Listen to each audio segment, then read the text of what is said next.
बिस्मिल्लाहिर्रहमानिर्रहीम। अस्सलाम वालेकुम। कैसे हैं आप सब? उम्मीद करती हूँ आप सब खैरियत से होंगे। आज मैंने तुर्किश कीमा पेस्ट्री तैयार की है।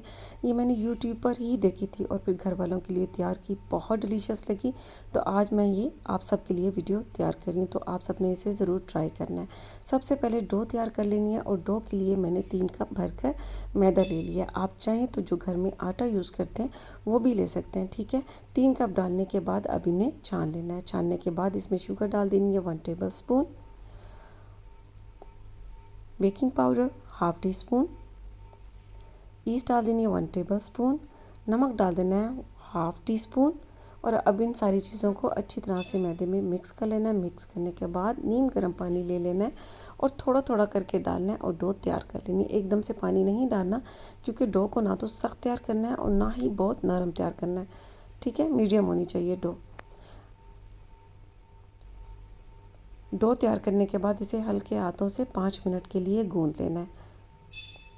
डो तैयार हो चुकी है। इस पर मैंने ऑयल लगा दी है। अब इसे क्लिंग फिल्म चढ़ाकर तकरीबन आधे घंटे के लिए बंद जगह पर रख देना है। और अब कीमे को मैरिनेट कर लेना है। कीमा ले लेना है मटन बीफ फील का 300 ग्राम और इसमें बड़े साइज़ का प्याज डाल देना है, हरा धनिया डाल देना है 3 टेबल स्पून, हरी मिर्चें बारीक कटी हुई ये डाल देनी है, लहसुन अदरक डाल देना है 1 टेबल स्पून। और अब इसमें ज़ीरा धनिया और काली मिर्च तीनों को इकट्ठे पीस लिया था 2 टेबल स्पून डाल देना है। साथ ही नमक 1 टीस्पून डाल देना है,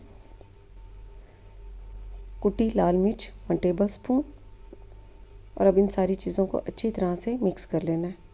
अच्छा, मिक्स करने के बाद मैं इसे चॉप करूँगी ताकि इसका जो मटेरियल है बहुत अच्छा सा तैयार हो। इस तरह से चॉपर में डाल लेना है, क्योंकि प्याज भी ये जो है ना इसमें कीमे में बहुत अच्छे से मिक्स हो जाएंगे।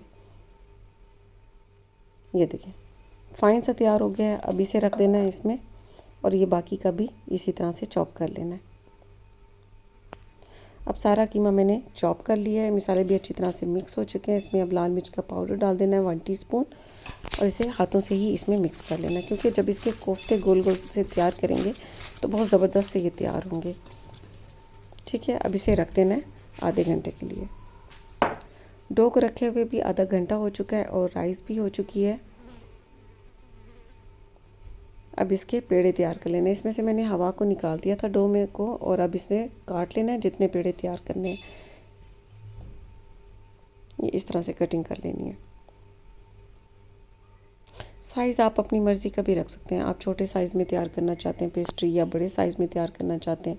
अब इस तरह से गोल गोल इसके पेड़े तैयार कर लेने हैं। सारे पेड़े तैयार करके कवर करके रख देना है। इसे रखे हुए तकरीबन 15 मिनट हो चुके हैं, ठीक है। पेड़े तैयार करके मैंने 15 मिनट के लिए रख दिया था। यहाँ पर आपको दिखा दूँ कि मैंने बटर लिया है और साथ ऑयल लिया है, दोनों को मिक्स कर लिया है। अब एक पेड़ा लेकर हाथों से इसे फैला देना है इस तरह से। अच्छी तरह से फैलाने के बाद अब इसे बेल लेना है। इसे लंबाई में बेलना है। सेम इसी तरह से, ये बहुत आसान है। जैसे रूटीन में हम घर में पराठे तैयार करते हैं, सेम उसी तरह से पराठे की तरह इसे तैयार करना है। बेलना है, मक्खन लगाना है और फिर इसे फोल्ड कर देना है। ये देखिए अब ये मैंने बहुत बारीक बेल लिया। अब इसके ऊपर मक्खन ऑयल लगा देना है, ठीक है। अब यहाँ से हाथों से पकड़ना है और इस तरह से फोल्ड कर लेना है ताकि इसमें बल बहुत ज़्यादा है। ये देखिए सेम इस तरह से, ठीक है। और अब ये इस तरह से फोल्ड कर देना है ना, बिल्कुल सेम उस तरह जिस तरह से हम पराठे तैयार करते हैं। अब ये बेकिंग ट्रे में रख देना है, ठीक है।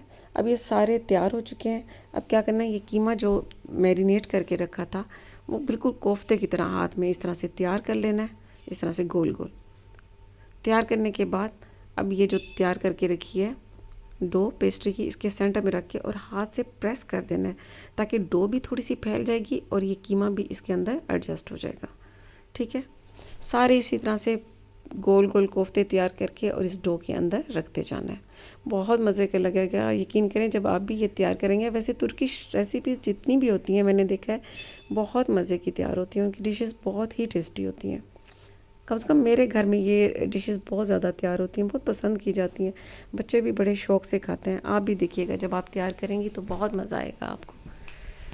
अब ये सारे कोफ्ते तैयार करके इसके अंदर पेस्ट्री के अंदर रखने के बाद इसे बेक कर लेना है। ओवन का आपको बता दूं कि मैंने 15 मिनट पहले प्री हीट किया था 250 सेंटीग्रेड पर, और अब इसे बेक होने देना है तकरीबन 30 मिनट के लिए। 30 मिनट में ये बहुत खूबसूरत सा इनका गोल्डन कलर भी आ जाएगा और ये जो दरम्यान में कीमा रखा हुआ है ये भी बेक हो जाएगा।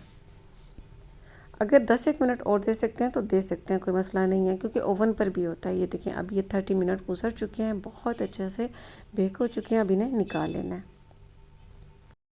लीजिए गर्मा गर्म बहुत ही मज़े की तुर्किश कीमा पेस्ट्री तैयार हो चुकी है। देखने में देखा कितनी मज़े की लग रही है, तो खाने में भी इंशाल्लाह ये बहुत मज़े की होगी, मुझे मालूम है क्योंकि मैं इसे ट्राई कर चुकी हूँ। उम्मीद करती हूँ आपको ये रेसिपी ज़रूर पसंद आएगी, तो ज़रूर ट्राई कीजिएगा और मुझे अपनी दुआओं में याद रखिएगा। इसके साथ ही अल्लाह हाफिज़।